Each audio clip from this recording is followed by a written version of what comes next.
In over 200 wards of various civic bodies and Nagar Panchayats of Tripura, polling is underway today.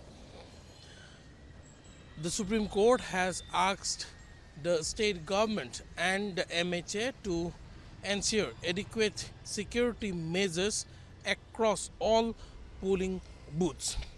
Additional 2 companies of CAPF have also been deployed in the state.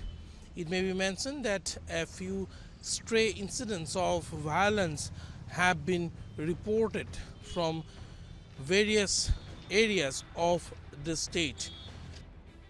बिल्कुल peaceful है, peaceful voting चल रही है, कोई समस्या नहीं है। कुछ जगहों पे हमारी कंप्लेन आई थी कि वहाँ पर गैदरिंग वगैरह है बाहर, तो वहाँ हमने जाके देखा, लेकिन कुछ जगह पे लोग खड़े थे उनको हमने डिस्पर्स कर दिया और ऐसा कोई कंप्लेन नहीं आया कि थ्रेट का या मारपीट का अभी तक कोई नहीं आया। वो बिल्कुल भी नहीं है, बूथ कैप्चरिंग वगैरह कुछ भी नहीं है। जो कंप्लेन आई थी वो गैदरिंग की आई थी कि बाहर गैदरिंग है, उसके रिगार्डिंग आई थी, लेकिन वो भी हमने डिस्पर्स कर दिया। 1-2 लोकेशन पे थे, बाकी कुछ भी नहीं है, बाकी सब कुछ पीसफुल चल रहा है। कहीं भी कोई कंप्लेन आएगी, हमने ऑलरेडी हमारे नोडल ऑफिसर के नंबर, हमारे नंबर, ओसी, एसडीपी सभी के नंबर दे रखे हैं। इमीडिएटली कॉल करेंगे, कॉल करके हम रिस्पॉन्ड करके, और उसके अलावा हम प्रिवेंटिव एक्शन भी ले रहे हैं उसके regard. The CPM and the TAMC have been putting in allegations that miscreants from the BJP are not allowing people to cast their votes freely.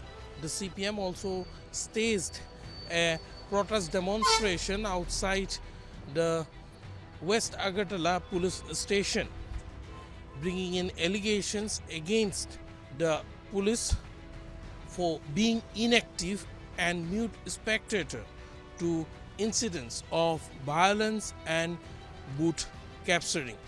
It may be mentioned that the civic body elections in Tripura can be termed as the semi-finals before the assembly elections, which is scheduled to take place in 2023.